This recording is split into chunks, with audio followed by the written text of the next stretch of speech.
Hello, my amazing artist. Today I'm going to be showing you how to draw this Statue of Liberty drawing that's inspired by the artwork of Romero Britto. So first I'm going to talk to you a little bit about the Statue of Liberty. This is a picture of the actual Statue of Liberty. You've probably all seen this, but I wanted to tell you some fun, interesting things about this. The Statue of Liberty was a gift from France to America in the year 1886. So France gave this to America, and it's one of the tallest statues in the whole world. It's really big. And the French people built this part of it, the body, but America built the base that it stands on. And it was so big that they had to break it down into pieces to ship it to America. It came over the ocean on a ship, and they broke it down into all these different pieces, and it took them 4 months to put it all back together again. It's so big. It's made of copper, and copper really, when it starts out, it's like an orangey brown color, but over time it changes into this green color. It's called a patina. But this part on the flame, this is the torch that she's holding, it's gold, and that's because it's gold plated. And you can actually walk inside, and there's stairs. There are 354 stairs that go all the way to the top, and you can look out up here on her crown. So the artist that we're going to be looking at is Romero Britto. He's an artist from Brazil. We live here in the United States of America, and Brazil is down here on the continent of South America. And he's still alive today. He's an artist who does pop art. This is his painting called Freedom, and it's in the style of pop art. And pop artists just use everyday things. We've all seen the Statue of Liberty, but they change them, and they use bright colors and patterns and lines, and they just make it look different and fun and very modern. So you can see where he's used lots of thick black lines, and he's got different patterns in the different shapes he's created. So that's going to be what we're kind of using as our inspiration. So back to the one that I made. All you need for this is a piece of white paper, and you need a black marker. You can use a Sharpie like I use, or you can just use a regular marker, and then crayons and markers to color it in. Or if you have colored pencils, or if you had paint, you could use that, just whatever you have. So the first thing I'm going to do is show you how to draw this Statue of Liberty drawing. And I'm going to use a Sharpie so you can see what I'm doing, but you might want to start out with a pencil in case you need to erase. And then you can go back later and outline it in black. So I'm going to find the middle of my page with my finger. This is about the middle, and I'm going to come down a little bit, and I'm going to make a little dot there. And then we're going to make sort of like a big, wide V shape for the bottom of her face where her chin is. So I'm going to go up a little bit that side, and then I'm going to meet that and do it again on this side. And see how that kind of looks like a V shape. And then from each of those, I'm going to go up and up. I think I need to make that one a little taller. Okay, and then we're going to make the top of her head, and her hair kind of comes down. So you make a curved line that goes to the middle of that shape, and then another one that connects. And that's going to be where her hair is, her hairline. Okay, now we're going to make her nose. So on the left side of that curvy line, you go down. This doesn't look like a real nose. It's very simplified, and that's what pop artists do a lot. And then we're going to make her eyes. We're going to make it like her eyes are closed. She's very peaceful. So just these little lines that curve upward. And then we're going to make her mouth. So underneath her nose, we're going to start, it's easiest to start with the middle line of the lips. So make a horizontal line, and we can make the top lip first.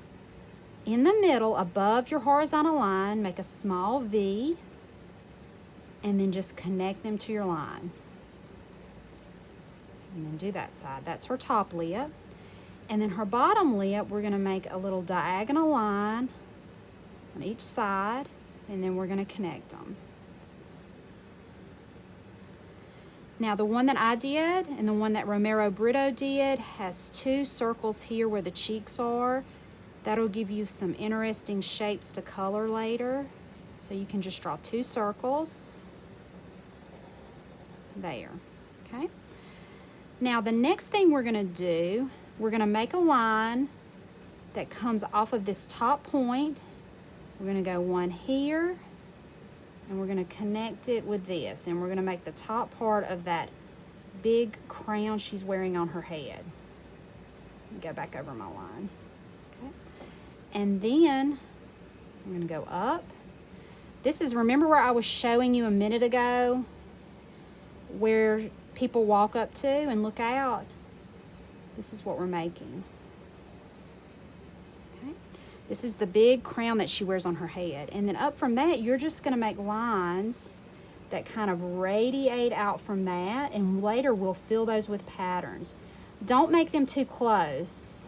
If you make them too close, you'll have too many things to color. And that one, so that's just her crown. Now we've got to make her hair that comes down.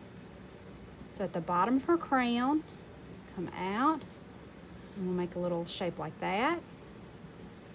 And then underneath it, one more layer of hair. We'll have her neck in a minute. So let's do the other side. The bottom of the crown, come out. That's one layer of her hair, and then we're going to do another. Okay? Now we're going to make her neck. So we're going to start here, go down. Don't go all the way because we have to make part of her shoulders. And then on the other side, it doesn't have to be straight either. I have to go back now and connect my hair just to make that go. And then we're going to make her shoulders. So in this side, we're just going to make a curved line that kind of comes up. And then this is the arm where she's reaching up and holding the torch. So just kind of make it go up and off the page like that, okay?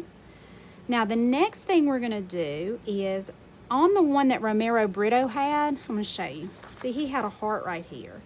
So I'm just gonna go back and draw a heart. You can put it anywhere you want on the neck if you want to. You don't have to put a heart if you don't want to. And then it's all finished, our drawing. But remember, pop artists use thick black lines. Look how thick those are. So before I start coloring, the next step would be to outline these lines really thick. So go back and make them again. Go back over them. If you have a thick marker, that would be good.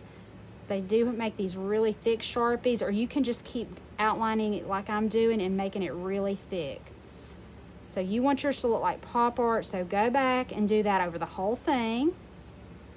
And then I'm gonna show you my finished one and give you some ideas of what you can do. So see how I went back and I made my lines very thick and bold? And then you can just go in and do different patterns inside of here. I divided the neck, so I had 2 different sides, and I made a stripe pattern here, and I just colored that in solid. And I just used markers and crayons. So I used a combination, and it looks good when you do that, so it's not all the same. I also divided my face in half, and I colored one side blue and I left one side white, or you could have a different color here. It's just however you want to do it. The markers do well on smaller spaces, and then the crayons do well on larger spaces. So remember that. And I put spiral patterns here. There's so many different kinds of patterns. You can do zigzags, curvy lines, dots, whatever you want to do. You can make a checkerboard pattern. And then when you color with your markers, make sure to go across, or when you're coloring with crayons also, you go across, and then you come down under that and go across. Always go in the same direction, and it'll make your artwork look a lot neater. So the main things to remember are thick black lines, use lots of pattern and color, and you can use whatever colors you want. I wanted to stay with the red, white, and blue theme. So I put a little pink in because pink is a lighter version of red, but I stuck with mainly the red, white, and blue, but you can do whatever colors you want. So I hope that your parents will email me pictures of what you've done. My email address is Tracy, that's TRACY.NOCK